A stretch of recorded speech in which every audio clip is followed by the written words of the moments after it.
जय गुरुदेव। परम पुरुष गुरुदेव जी, जय गुरुदेव नाम। अलख अगम की पार में स्वामी तुम्हें प्रणाम। परम पूज्य स्वामी जी महाराज के चरणों में कोट कोट प्रणाम। आप सभी प्रेमी भाई बंधुओं सबको सादर जय गुरुदेव जी। देखो, आज का जो ये सत्संग है, यह सत्संगी स्वामी जी महाराज से प्रश्न करते हैं कि गुरु महाराज जी, यदि हम एक दिन भजन न करें तो हमको क्या सजा मिलेगी, हम कितने पीछे हो जाते हैं। स्वामी जी महाराज ने कहा कि बच्चा, आपको इस बात को समझना है, भजन क्या है, सत्संग क्या है, हम नागा क्यों करेंगे। जब ये सब बातें आप समझोगे तब समझ में आएगा कि इसकी हमें सजा क्या है। आपको ये मानव तन दिया, ये समझना है कि यह मानव तन का जो आधार है, यह मनुष्य शरीर का जो आधार है, आधार का मतलब समझते हो कि कोई चीज किस पर टिकी है, तो उसी को आधार कहते हैं। तो मानव तन का जो आधार है वह इसके अंदर जो श्वासों की पूंजी है, यानी ये आधार दिया गया है कि तुम्हारे पास जो श्वासों की पूंजी है, इतना समय तक तुम इस मानव तन में रह सकते हो। आत्मा को ये समझाया गया कि यह आत्मा, यह शरीर मैं तुमको दे रहा हूं, लेकिन इस शरीर में तुम्हारे रहने का आधार सिर्फ यही है कि तुम्हारे पास जो इस श्वासों की पूंजी हम दे रहा हूं, ये जो धन दे रहा हूं, या जब तक धन तुम्हारे पास रहेगा तब तक तुम इस मानव शरीर में रह सकते हो। पहली बात। दूसरी चीज यह है कि यह धन जब समाप्त हो जाएगा तब तुम चाहकर भी नहीं रह सकते।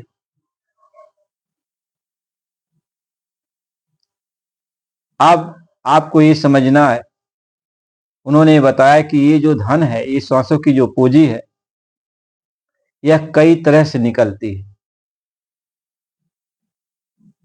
आप कोई काम कर रहे हो हाथ पैरों से, कहीं चल रहे हो, चलने में भी श्वासों की पूंजी निकलती है। आप बैठे हो तब भी श्वासों की पूंजी निकल रही है। आप आंख से कुछ देखते हो तब भी निकलती है, कान से सुनते हो तब भी निकलती है, और नीचे की इंद्रियों के द्वारा जो भी काम करते हो उससे भी निकलती है। और सोने में ये श्वासों की पूंजी इन सबसे ज्यादा निकलती है। आप सो रहे हो तो ज्यादा श्वासों की पूंजी निकल जाती है। जो चीज जागने में जितना निकलता है उसका दोगुना तो सोने में निकल जाता है।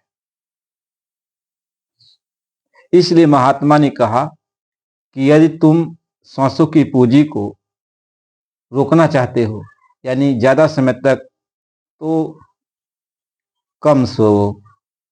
वैसे तो सोने के लिए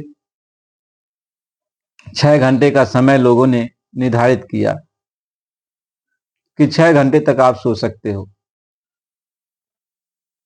लेकिन हम 6 घंटे के बजाय कितना घंटा तक सोने लगते हैं, बहुत सोते हैं। तो इसका मतलब यह है कि यदि हम ज्यादा सोते हैं तो श्वासों की पूंजी हमारा सोने में ही निकल जाती है, ज्यादा निकल जाती है। दूसरी बात महात्मा ये समझाते हैं कि यदि आपको पूरे संत सदगुरु के द्वारा भजन करने का मार्ग मिल जाता है, यानी प्रभु की भक्ति का मार्ग मिल जाता है, तो जब आप प्रभु की भक्ति करोगे, जितना समय तक, 1 घंटे करो, 2 घंटे करो, 3 घंटे करो, 4 घंटे करो, यानी जितना समय आप करोगे, तो ये जो श्वासों की पूंजी है जो आपकी निकल रही है श्वास से, यह रुक जाती है। ये रुक जाती है। यह विधान है कि भजन करने में यदि आप ज्यादा समय दे दोगे तो सांसों की पूंजी जो है रुक जाती है। आप अपना ध्यान ख्याल यदि भजन में लगा दिया तो जितना समय तक आप भजन करोगे उतना समय तक श्वासों की पूंजी रुकी रहती है। यदि आप 1 घंटा 2 घंटा 3 घंटा जो समय निकालते हो तो 3 घंटा आपके श्वासों की पूंजी रुक गई, तो आप गणना कर लो कि ऐसे ही प्रतिदिन यदि 3-3 घंटा आपकी श्वासों की पूंजी बचती रह जाए तो आपकी उम्र बढ़ती जाएगी। तो जो काम आपको 2 दिन में पूरा करके देना था वही काम के लिए आपको कितना समय मिल जाएगा। इसलिए इस बात को समझना जरूरी होता है कि हमें भजन तो जब हम करने लगेंगे तो पहले नंबर यह है कि जब हमारा सच्चा भजन शुरू हो जाएगा तो हमारी श्वासों की पूंजी बढ़ जाएगी। इसी को कहते हैं उम्र लंबी हो जाती है, उम्र उनकी लंबी होने लगती है, श्वासों की पूंजी उनकी बढ़ने लगती है। अलग से नहीं बढ़ती है लेकिन वह जब रुकी रहती है तो वह बढ़ जाती है। फिर जितना बैंक में रुकता जाता है उतना बैंक बैलेंस होता जाता है। दूसरी बात यह है, जब आपकी श्वासों की पूंजी रुकी रहेगी तो आपको समय मिल जाएगा, और जब समय मिल जाएगा तो आप अपने परमात्मा को प्राप्त कर सकते हो, अपनी आत्मा को जगा सकते हो, परमात्मा से मिल सकते हो। तो परमात्मा से जब मिल गए तो फिर आपका काम, आपका उद्देश्य मानव तन में आने का पूरा हो जाता है। तो महात्मा इस बात को समझाते हैं कि इस बात को आपको समझना है कि हमें भजन में इसलिए नागा नहीं करना चाहिए कि जो हमारे श्वासों की पूंजी भजन में रुकी रहती है वह निकल जाएगी, और जब वो निकल जाएगी तो फिर वह श्वासों की पूंजी हमको मिलने वाली नहीं, और जब मिलने वाली नहीं है तो फिर हमें जो काम करना उस श्वासों की पूंजी से अब तो हो ही नहीं सकता। इसलिए अब इसकी सजा यही है कि आप का जो श्वासों की पूंजी बचती थी आपको और लंबी उम्र देती थी और आपको जो है भगवान के मिलने के करीब में ले जाती थी, वही श्वासों की पूंजी खत्म हो जाती। इससे बड़ी सजा और क्या है।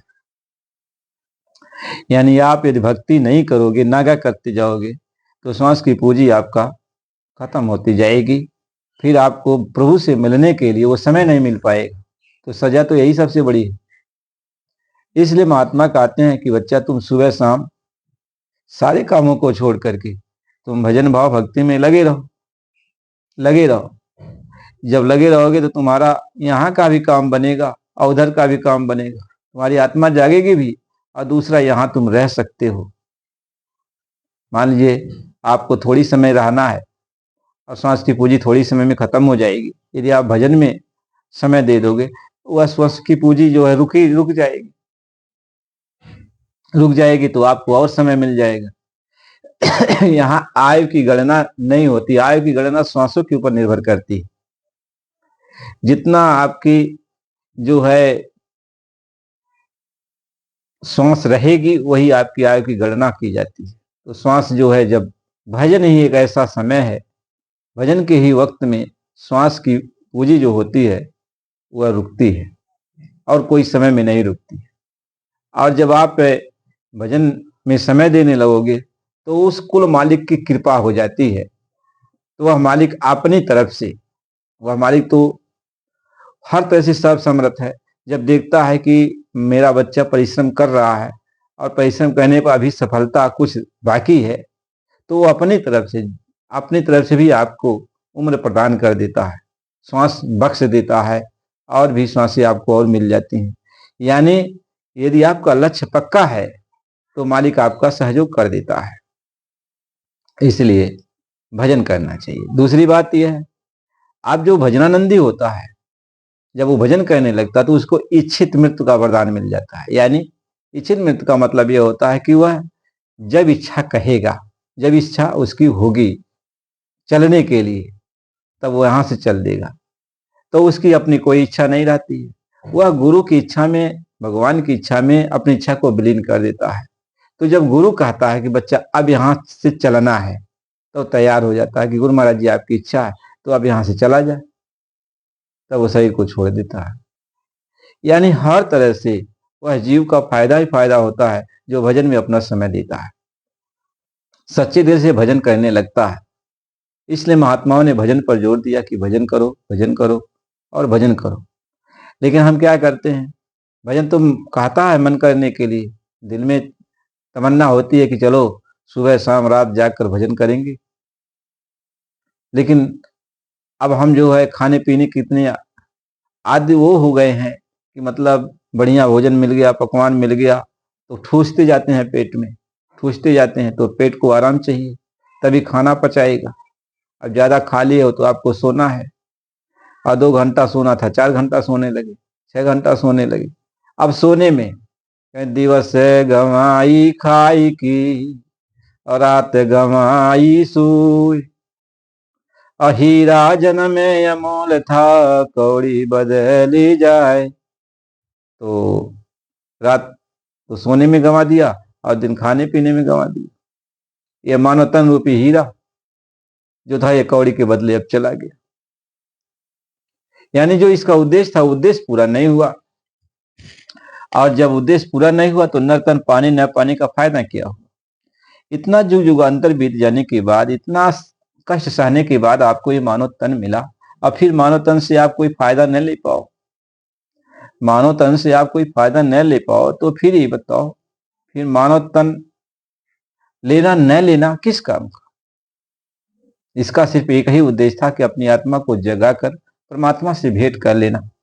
तो जब आत्मा को जगाओगे, कोई संत सदगुरु मिलेगा तो आत्मा से मिलने के लिए वो मार्ग बताएगा, युक्ति बताएगा ना, तो हर तरह से आपको देखेगा कि भाई अब इसको भगवान से मिलाना है, अब इसके श्वासों की पूंजी देखता हूं कितना बचा है। तो वो देखता है तो कहता है इतने में ही तुमको भगवान से मिलाना है, तो और श्वासों की पूंजी इसका कम बचा हुआ और भगवान से मिलाना भी है, तब आपको रास्ता देते हैं, कहते हैं कि आप तुम्हें जो मेरी बात सुन लो, ये तन मन जो कुछ भी है मुझको दे दो। यानी जो कुछ भी तेरे पास बैंक बैलेंस में पैसा है यह मुझको निकाल के दे दो, यानी तन और मन मुझको दे दो। तो जब तन मन दे दिया तो गुरु की हो जाती है। अब ये इसमें अधिकार किसका हो गया, गुरु का अधिकार हो जाता है। अब गुरु कहते हैं अब तुम भजन में लग जाओ, ज्यादा से ज्यादा समय भजन में लग जाओ। तो हम ज्यादा से ज्यादा समय भजन में लगा देते हैं। जब ज्यादा से ज्यादा समय भजन में लगा देते हैं तो तुम्हारे श्वासों की पूंजी जो खत्म होने को थी, तो जब तन मन गुरु के हवाले हो जाता है, तो जब समय तुम्हारा पूरा हो जाता है, मान लीजिए श्वासों की पूंजी समाप्त हो गई, तुम्हारा समय पूरा हो गया, तो लेकिन अब इस तन इस शरीर पर अधिकार किसका है, गुरु का अधिकार है। गुरु इस शरीर का मालिक है। तो जब गुरु इस शरीर का मालिक है तो जब समय पूरा हो गया और काल आएगा कहेगा आप मकान खाली कर दो, खाली करो, तो वह किससे कहेगा, आप गुरु से आके कहेगा ना। तो गुरु के सामने वह थर थर कांपेगा, गुरु के सामने तो थर थर कांपेगा, गुरु से तो कुछ कह ही नहीं सकता। क्योंकि यहाँ तो हम आप देखते हैं गुरु हर मांस का एक पुतला मालूम पड़ता है हमें, लेकिन गुरु तो अंदर में वो पावर है, वो बहुत बड़ी ताकत है कि उसके सामने जो भी जाता है कांपने लगता है, कांपने लगता है। तो काल जबरदस्ती कर नहीं सकता। तो जब काल जबरदस्ती कर नहीं सकता, आत्मा को पकड़ नहीं सकता है, क्योंकि तन मन के साथ गुरु इस आत्मा को पकड़े हुए हैं। तो न तन को भी वह अब हटा नहीं सकता है। इसलिए गुरु की राजी, गुरु की रजा, कहें गुरु की मौज में सब कुछ जिसे चाहे करे गुरुमुख। अब गुरु की मौज, अब गुरु नहीं चाहता है कि अभी मेरा बच्चा यहाँ से चला जाए, अभी उसको काम कराना है, तो काल वापिस चल देता है। अब गुरु कहता बच्चे आप तुम निश्चिंत होकर के रहो, जब मेरी इच्छा होगी तब यहाँ से चलना। तो हर तरह से फायदा होता है। जब पूरा संत सदगुरु मिल जाता है तो कहते काल के माथे पांव दे सदगुरु के उपदेश, यानी सदगुरु की बात को मान लिया तो समझ ले तू काल पर विजय प्राप्त कर लिया, तो काल पर विजय प्राप्त कर लिया। अब तेरा काम गुरु करेगा, बस तुम्हारा गुरु के प्रति सच्ची निष्ठा होनी चाहिए।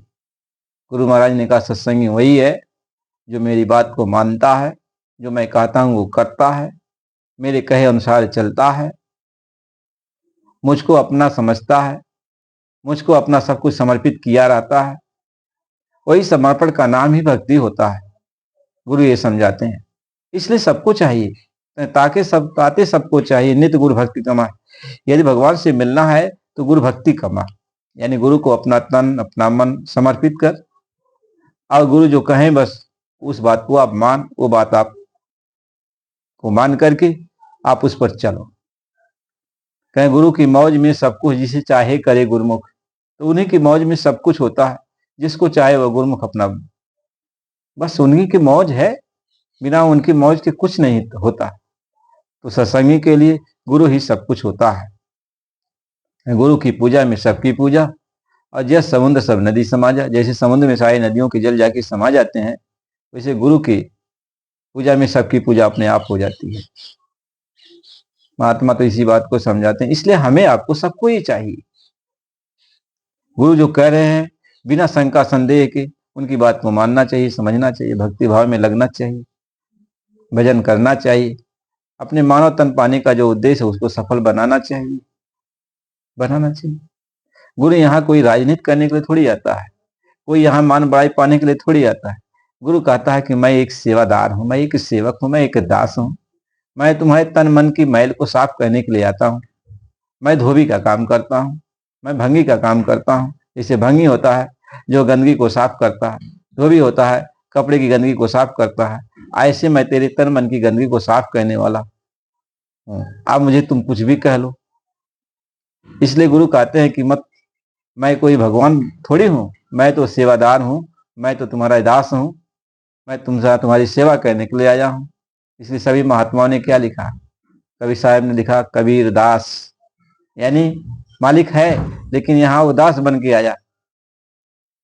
कहा हम तुम्हारी सेवा करेंगे। कहा पलटू दास, कहा पलटू दास, पलटू साहब भी दास बन के आए, साहब बन करके यहाँ नहीं। रविदास जी दास बन के आए, चरणदास जी चरण वो भी दास बन करके आए। तो महात्मा जो है दास बनते हैं, सेवक बनते हैं, वो सेवक बनते हैं। कहते मैं आपका दास हूं, हमसे जो भी चाहो तुम सेवा ले लो, हम सेवा करने के लिए तैयार हैं। बस तन मन रूपी चुनरी को दे दो, कपड़े को दे दो, मैं इसकी सफाई कर दूं, और अपने पास तो रखूंगा नहीं ना, साफ करके तुम्हें फिर उड़ा दूंगा, तुम फिर इसको पहन लो, आराम से सुंदर हो जाओगी, फिर डोली पर बैठने के काबिल हो जाओगी, जहाज पे बैठ के अपने घर निकल चलो। लेकिन पहले तो मैली चुनरी को साफ करा लो, क्योंकि उस रूहानियत की जहाज पर मैले कुचले लोग नहीं बैठाए जाते हैं। जो रूहानियत की जहाज है, जिस जहाज पर बैठकर तुम्हें अपने देश सतलोक जाना है, उस जहाज पर जब तक ये गंदगी है तब तुम बैठ नहीं सकते। इसलिए गंदगी को धोना ही है। तो कौन धोएगा? क्या गुरु धोएगा? क्या गुरु धोबी शिष कापड़ा साबुन सृजनहार, और सूरत शिला पर धोइए निकसे रंग अपार। कहते गुरु धोबी है, और ये आत्मा तन मन रूपी कपड़े में बधी है, तो ये कपड़ा है। क्या सूरत शिला पर धोइए, दोनों आंखों के मध्य भाग में जहां पर सूरत बैठी है, इसी जगह पर ख्याल लगाओ, और यहीं पे गुरु बैठा हुआ है, और वहीं पे वो जो सफाई करता है। महात्मा ये समझाते। प्रेमी भाई बहनों, आप नए हो तो चैनल को लाइक सब्सक्राइब कर दीजिए।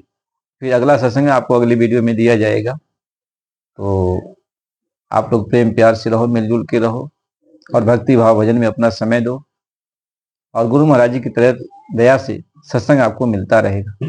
जय गुरु।